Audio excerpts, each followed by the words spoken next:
Have you ever pondered over how the Rockefellers transitioned from new money to old money? It's a fascinating journey, one that takes us back to the age of industrialization and forward to the glitz of high society. Let's start by understanding what we mean by new money and old money. New money refers to wealth that has been acquired recently, often by self-made individuals or families, as opposed to old money, which is inherited wealth, passed down through generations. The Rockefellers, a name synonymous with wealth and power, didn't always belong to the old money club. Their journey begins with John D. Rockefeller, a name etched in the annals of American history as the founder of Standard Oil, one of the most successful companies of his time. He was the epitome of the new money class, a self-made man who built his empire from the ground up. But the Rockefeller story isn't just about the accumulation of wealth. It's about its preservation and growth over generations. Today, the Rockefellers are considered old money, a term that signifies not just wealth but also a certain social standing, one that's earned through time, respect, and a sense of legacy. The Rockefellers didn't just become wealthy, they became a dynasty, a name that holds power and prestige even today.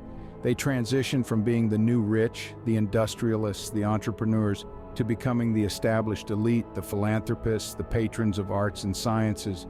The Rockefellers went from being the symbol of the American dream to becoming a part of American history.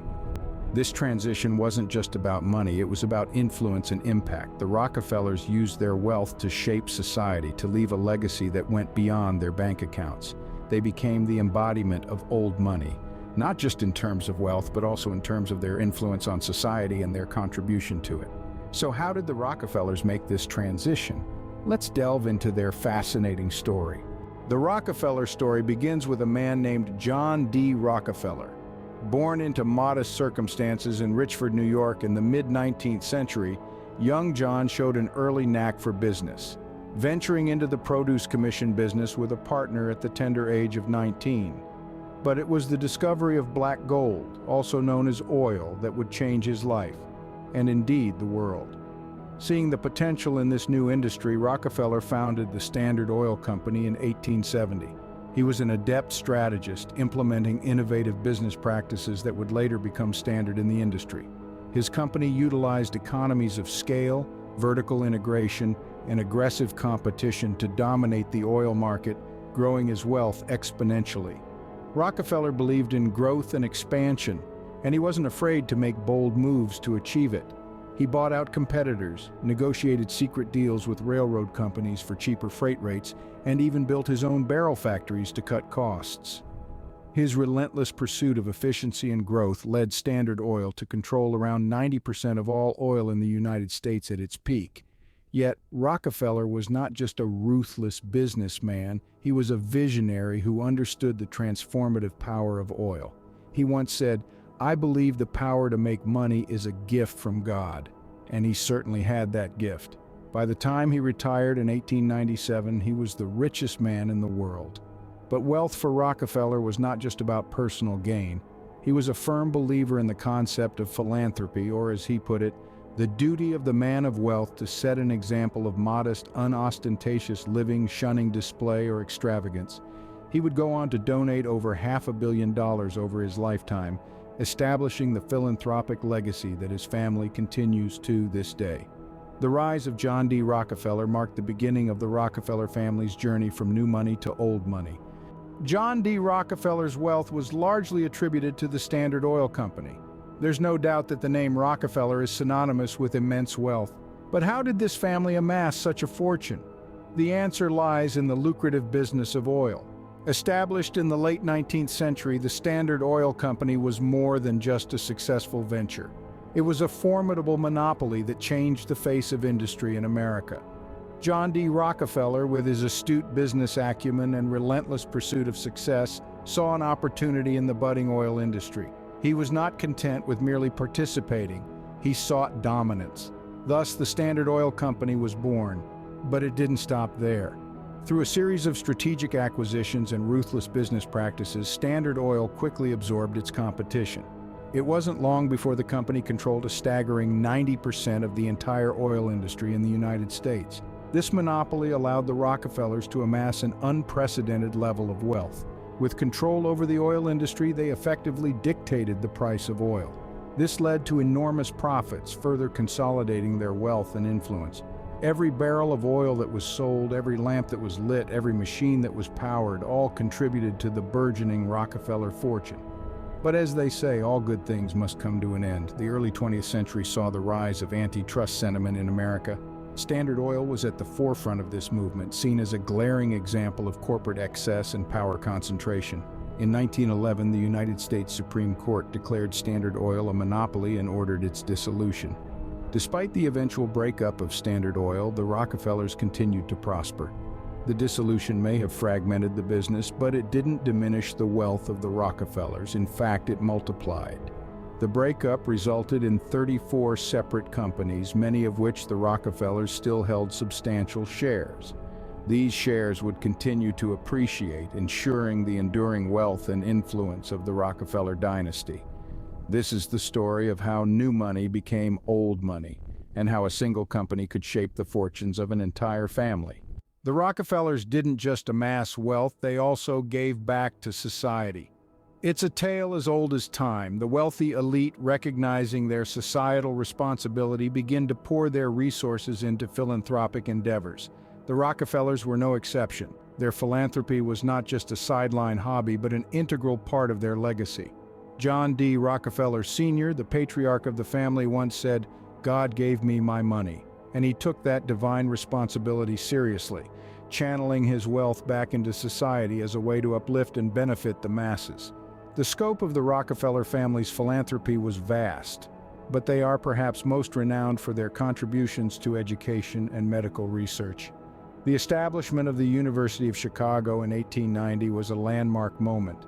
This institution, founded with funds from John D. Rockefeller, has since grown into one of the world's leading universities, a testament to the Rockefellers' commitment to fostering intellectual growth and innovation. Similarly, their investment in medical research has yielded invaluable benefits. The Rockefeller Institute for Medical Research, founded in 1901, was the first biomedical research center in the United States. This institute has been at the forefront of critical medical breakthroughs, including the development of vaccines for deadly diseases like meningitis and yellow fever. But their philanthropy wasn't confined to the borders of the United States. The Rockefellers also founded the International Education Board in 1923, providing funding for educational initiatives worldwide. And let's not forget the arts. The Museum of Modern Art in New York City, one of the greatest bastions of modern and contemporary art, was established in part due to the Rockefeller family's generous donations. Through these philanthropic endeavors, the Rockefellers didn't just change the world, they also reshaped their own image. Their generosity helped to soften the public view of their wealth, transforming them from a symbol of new money excess into a respected example of old money nobility. This philanthropy played a significant role in the family's transition from new money to old money. The Rockefellers knew that to sustain their wealth, they needed to diversify. This was a lesson learned from the trials and tribulations of their rise to power. Instead of solely relying on the oil industry, the family ventured into various industries and sectors, spreading their wealth into different baskets. In the early 20th century, the Rockefellers began to invest in real estate. They saw the potential in the booming property market and capitalized on it. They built some of the most iconic buildings in America, including the Rockefeller Center in New York City and the Chase Manhattan Plaza. Simultaneously, the Rockefellers were also keen on the banking sector. They established the Chase Manhattan Bank, which later merged with J.P. Morgan to become one of the largest banking institutions in the world. This move not only amplified their wealth, but also secured their influence in the financial world. But the Rockefellers didn't stop there. They cast their nets wider, investing in industries such as steel, aviation, and even entertainment. Each investment was carefully chosen, ensuring the family's wealth was not tied down to one sector or industry. This strategy kept their wealth growing even in times of economic downturns. The diversification strategy also extended to their personal wealth. The Rockefellers invested in art, amassing a collection that is not only a testament to their refined taste, but also a tangible asset that appreciates over time. They also bought vast tracts of land, including farming and ranching properties, further spreading their wealth. It wasn't just about making more money, though. The Rockefellers believed in contributing to society. They used their wealth to fund universities, research institutions, and philanthropic organizations. This not only diversified their wealth, but also created a lasting legacy that transcended beyond their monetary value. Diversification was key to the Rockefellers' transition from new money to old money. It was a strategy that ensured their wealth and influence would endure for generations, transforming them from a family of oil tycoons to a dynasty synonymous with wealth and power. The Rockefellers were pioneers in establishing family trusts. This powerful statement sets the stage for our exploration into how the Rockefeller clan managed to preserve and grow their wealth across generations. Family trusts, you see, are quite like the secret sauce that adds the extra zing to a dish. They are legal entities created to hold assets like money, properties, or investments. The goal? To manage, protect, and eventually pass on these assets to future generations. The Rockefellers were quick to realize the potential of family trusts, using them as a tool to conserve their wealth, minimize taxes, and maintain control over their financial legacy. The first of these trusts, established by John D. Rockefeller himself, was a testamentary trust, designed to kick into action upon his death. This was a smart move, ensuring that his wealth would be shielded from estate taxes and smoothly transitioned to his offspring. But the Rockefellers didn't stop there. They went on to develop a series of interlocking trusts, each with its own specific purpose, be it education, philanthropy, or real estate. This intricate network of trusts allowed them to distribute their assets strategically, thereby avoiding the erosion of wealth through taxation or legal disputes. Moreover, these trusts were not just about wealth preservation, but also about wealth creation. They were structured in a way that encouraged the Rockefellers to continue building on their fortune, investing in various sectors, and diversifying their portfolio. In essence, trusts were the Rockefellers' safety nets, ensuring their wealth was not just preserved but also multiplied and passed on to future generations. This approach allowed them to transition from new money to old money, a status symbol that implied their wealth was not a transient phenomenon but a lasting legacy. So as we delve into the world of family trusts, we can't help but admire the foresight and financial acumen of the Rockefellers. They didn't just make money, they made sure it stayed in the family and grew.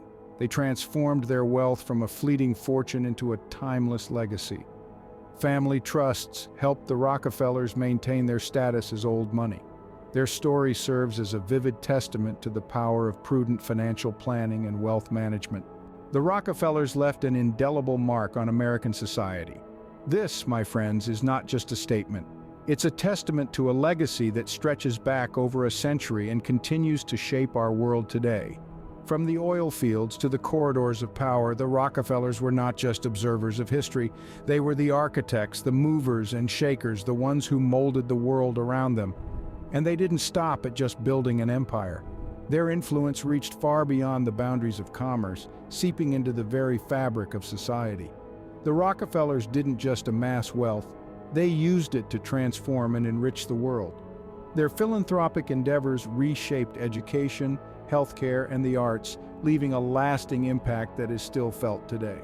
The University of Chicago, the Rockefeller University, and the Museum of Modern Art are just a few of the institutions that owe their existence to the Rockefeller largesse. But their legacy is not confined to the edifices they built or the institutions they endowed. They helped shape public policy, championed progressive causes, and played a pivotal role in the conservation movement. Their commitment to the greater good set a precedent for generations of wealthy families to come. The Rockefellers also understood the importance of preserving their wealth for future generations.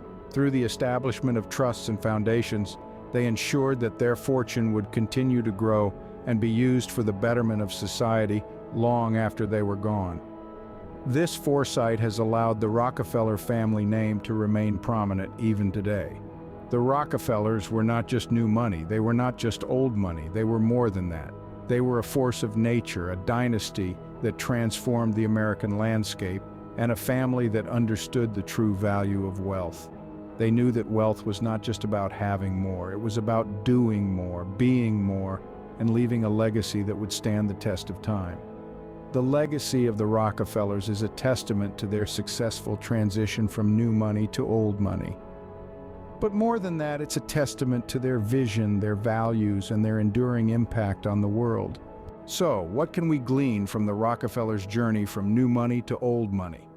The narrative of the Rockefellers is a tale of ambition, enterprise, and strategic planning. It begins with the rise of a visionary man, John D. Rockefeller. Born into modest circumstances, his enterprising spirit led him to establish an oil refinery in the mid-19th century. His keen business acumen and strategic partnerships enabled him to dominate the industry, evolving into the Standard Oil monopoly, a behemoth that controlled approximately 90% of the oil refineries and pipelines in the United States. But the essence of the Rockefeller story extends beyond wealth accumulation. It's also about how this wealth was managed and sustained over generations. A crucial element in their journey was their commitment to philanthropy. The Rockefellers believed in giving back to society and contributed significantly to various causes like education, public health, and the arts. This philanthropy wasn't just a moral imperative, it was also a strategic move to mitigate public resentment and foster goodwill. As the dynasty grew, so did their wealth, and the Rockefellers soon realized the importance of diversifying their investments. They ventured into real estate, finance, and other industries, thus reducing their dependence on the volatile oil market. This diversification not only multiplied their wealth but also fortified it against economic downturns, ensuring its longevity. The establishment of family trusts was another masterstroke in their financial strategy. By setting up these trusts, they were able to manage and control their wealth in a manner which allowed for both its preservation and growth. These trusts also ensured a smooth transition of wealth to subsequent generations, safeguarding the family fortune from potential inheritance disputes or mismanagement. Finally, the legacy of the Rockefellers is not just about their immense wealth, but also about their influence on American society and culture. They've been patrons of art and education, have funded scientific research, and have even shaped urban landscapes with their real estate projects. Their story serves as an example of how wealth, when managed strategically and used responsibly, can create a lasting legacy that goes beyond just monetary value. In conclusion, the Rockefellers' journey from new money to old money is a story of strategic planning, diversification, and philanthropy. It's a tale of how a single man's vision was transformed into a lasting legacy, of how a family name became synonymous with wealth and influence. It's a tale that underscores the importance of not just wealth creation, but also wealth management and distribution. The Rockefellers are a shining example of how strategic planning, diversification, and philanthropy can lead to a successful transition from new money to old money.